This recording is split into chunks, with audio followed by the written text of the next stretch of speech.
Fala aí, pessoal, tudo certo? Acho que a gente pode considerar esse o segundo reforço.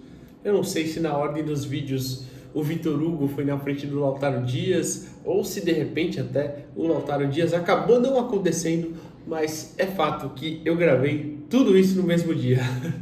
Porque o presidente Marcelo Teixeira confirmou no domingo, após o empate entre Santos e Fluminense, os reforços de Adonis Frias, Vitor Hugo e Lautaro Dias.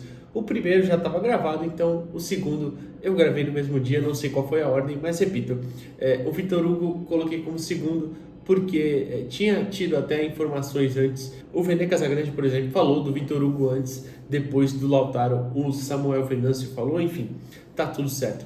A gente fala aqui sobre o Vitor Hugo, contratado pelo Santos por empréstimo até o final de 2026.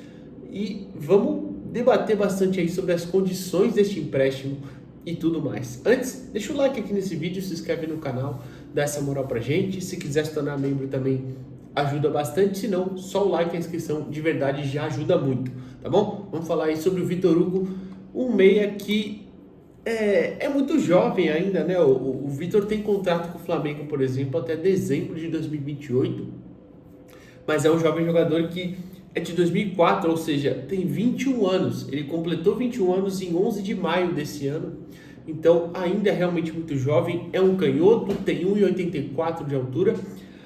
E aí, para a gente falar sobre posição e características e tudo mais, é um pouquinho complicado, porque eu explico para vocês. O Vitor, ele na base do Flamengo, ele sempre foi um cara que jogou um pouquinho mais à frente. Inclusive bateu seleção de base. E eu até pego aqui, ó. Ele foi para a seleção de base, para vocês terem uma noção, no primeiro ano dele de sub-20. O que isso significa? Quando ele ainda tinha 18 anos, tá bom? Ele tinha 18 anos e na temporada ele acabou fazendo 14 jogos e 7 gols com 18 anos ainda. Foi para a seleção sub-20, acabou atuando por 2 oportunidades em amistosos contra o Chile. Infelizmente o Brasil perdeu os dois, então não teve grande destaque. Mas na base do Flamengo no geral, por exemplo, se a gente volta um aninho ali em 2021, no último ano dele de sub-17, ele faz uma temporada com 27 gols em 32 jogos. Ele era um meio armador nessa temporada. Meio armador, segundo atacante, jogava por ali mais ou menos, tá? Então era um cara de chegada à área, um cara que aparecia a todo momento para finalizar. Quando ele sobe ao profissional, em 2022 especialmente, com o técnico Dorival Júnior, ele faz algumas partidas, que aí eu até exemplifico aqui, se o Transfer Market me ajudar aqui nessa dificuldade, não ficar atualizando, não tem problema, aqui é a questão das lesões, tá bom, que se dane, não tem problema. Ele jogou mais como meia, como segundo volante, como volante mesmo em si, mas eu tenho aqui anotado, em 22 ele fez 37 jogos, sendo 17 como titular. Nesses jogos ele fez 3 gols e 4 assistências. Se a gente pegar nesses 37 jogos, ele atuou, eu vou olhar aqui para vocês e falar com tranquilidade mais certinho. Na Libertadores, a campanha do título do Flamengo, o Flamengo termina vencendo o Atlético Paranaense na final. Ele atuou por 8 jogos na campanha, todos como reserva. Na Série A, por exemplo, 17 como titular e 4 como reserva. Na Copa do Brasil, 8 vezes, que o Flamengo também foi campeão. As 8 como reserva, perdão. Já na Copinha, Campeonato Brasileiro Sub-20, ele foi titular a maior parte do tempo, mesmo sendo o primeiro ano do Sub-20. Ou seja, é um menino que precocemente deu um salto ao profissional. Mas no profissional, a gente sabe que no Flamengo é muito difícil o jovem ter essa sequência, né? Nem, por exemplo, acho que a gente pode falar o Wesley, que foi o grande expoente aí, né, dessa última geração do Flamengo e tudo mais. O Wesley sendo titular na lateral direita só a partir de 2023 e com regularidade efetivamente a partir de 2024, né? E aí acaba sendo vendido para Roma nesse ano, né, em 2025. É um baita lateral, bateu seleção brasileira, por exemplo, mas só foi ter uma regularidade como titular a partir de 2024. Ou seja, é muito difícil lá nesse Flamengo, né? Nesse Flamengo que está em outro patamar hoje em questão de exigências e de expectativas e tudo mais. Mas, enfim, em 2023, por exemplo, eu falei em 2022 foi o primeiro ano dele como profissional no Flamengo, né?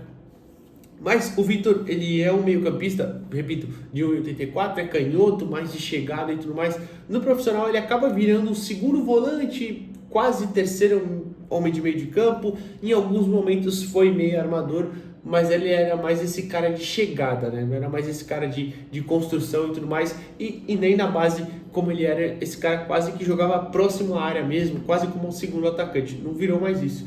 Em 2023, por exemplo, ele jogou 21 partidas como titular e 26 como reserva utilizado. Nessas partidas, ele acabou entregando 4 gols e 2 assistências. Em 2024, já atua um pouquinho menos, são 22 jogos, ali a maioria como reserva mesmo, 3 só como titular, 19 como reserva, tudo isso é entre Libertadores, Copa do Brasil, Campeonato Brasileiro, e já nesse ano acaba sendo emprestado, né, para o Göztepe da Turquia, onde ele atua por 35 partidas, a maioria delas como reserva, tá? Foram 12 como titular e 23 como reserva. Mas ele foi um cara importante até, né, relativamente na sua participação no Göztepe, porém só com 3 gols ali contribuindo.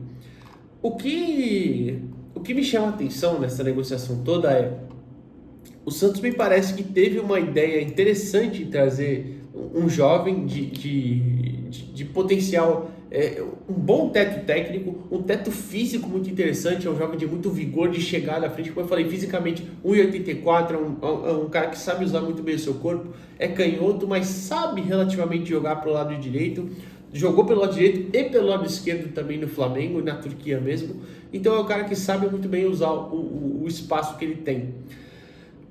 Mas dentro dessa possibilidade, eu acho que a gente vê um jogador que ainda tem muito espaço para evoluir.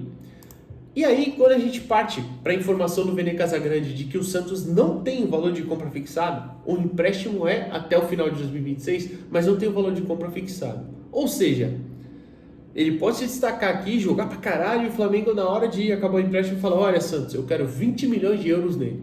O Santos não vai ter o dinheiro para pagar. Assim como ele pode não jogar nada e o Flamengo falar no final: olha, Santos, eu quero só 3 milhões de euros nele. E o Santos pode querer pagar ou não. É um risco que o Santos corre. E é um risco que eu acho que o Santos não deveria se permitir correr. Eu acho uma ótima ideia ter o Vitor Hugo, acho uma boa ideia mesmo trazer mais uma opção de meio de campo, de chegada à frente, pode ser um segundo volante. Não acho que compete com um bom tempo, igual eu vi muita gente falando, não acho que tem características um pouco diferentes ali e o Vitor Hugo te dá uma alternativa a mais. Inclusive você pode escalar os dois juntos, acho ótimo. Trazer qualidade nunca é demais, mas definir esse tipo de negociação é muito importante quando se trata entre dois clubes grandes. Se você fosse um clube pequeno, eu entenderia, o Santos não é. E os dirigentes parecem que não entendem isso. Claro, repito, no desespero você pensa: pelo amor de Deus, vamos trazer qualidade, esse elenco precisa de qualidade. É verdade. Mas precisa também pensar um pouquinho mais na instituição e saber negociar melhor. Mas, enfim, acho que é um acréscimo de qualidade interessante. Não é um jogador que chega e vai ser garantido que vai pegar a camisa e vai ser titular. Vou colocar a camisa aqui, esse cara vai chegar e vai pegar a camisa 8 e vai ser titular. Não é. Não vai acontecer isso. E não por falta de qualidade, mas um pouco de falta de experiência e de cancha mesmo, e talvez de qualidade um pouquinho, se fosse um cara um pouquinho mais velho e tal. E aí isso levanta dúvidas absolutamente normais. Mas eu gosto da ideia, acho que é uma ideia bem interessante, é um jogador que tem lá as suas qualidades. Agora sim, para passar rapidamente, números entre o último campeonato turco que ele jogou e o campeonato brasileiro: 33 passes por jogo, com 85% de aproveitamento, passes longos 2.04 por jogo, com 59% de aproveitamento. Perdão, 3 dribles por jogo, com 55% de aproveitamento, duelos 21 no total, 46% de aproveitamento, 3 interceptações por jogo. Não são grandes números, é bem verdade, entre números totais e médias por 90 minutos. A gente tem aqui também no meio o Mundial Sub-20 que ele se recusou a disputar em 2022, né? Quando ele já estava no profissional no Flamengo, o time da base chamou ele para disputar, ele não quis, se recusou. Eu entendo para o contexto dele da época, mas até levantam uma questão ali, né?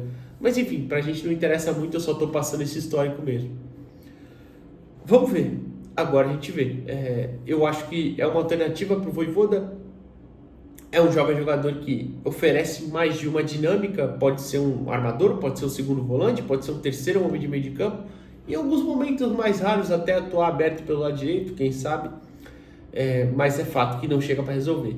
E o Santos hoje carece de peças que chegam para resolver, chegam para assumir a camisa, entre aspas, do 1 ao 11, para ser titular e jogar. Não é o caso do Vitor Hugo. Até para finalizar aqui, eu passo por histórico de lesões. Ele não tem grandes lesões na curta carreira dele ainda, é bem verdade. No Gostep chegou a perder 2 semanas de jogos na temporada atual, né, entre maio e começo de junho. Nada demais, deram 3 jogos ali. Então a gente espera que ele realmente chegue em condições. Atuou, né, pelo Flamengo a última vez contra o Ceará no empate 1-1, quando volta do empréstimo da Turquia. Mas de fato não convenceu a ponto de ficar na Turquia nem no Flamengo. Vamos ver o que ele pode acrescentar ao Santos. Deixa o like aqui nesse vídeo, se inscreve no canal. O que você achou da contratação do Vitor Hugo? Até a próxima, pessoal. Valeu!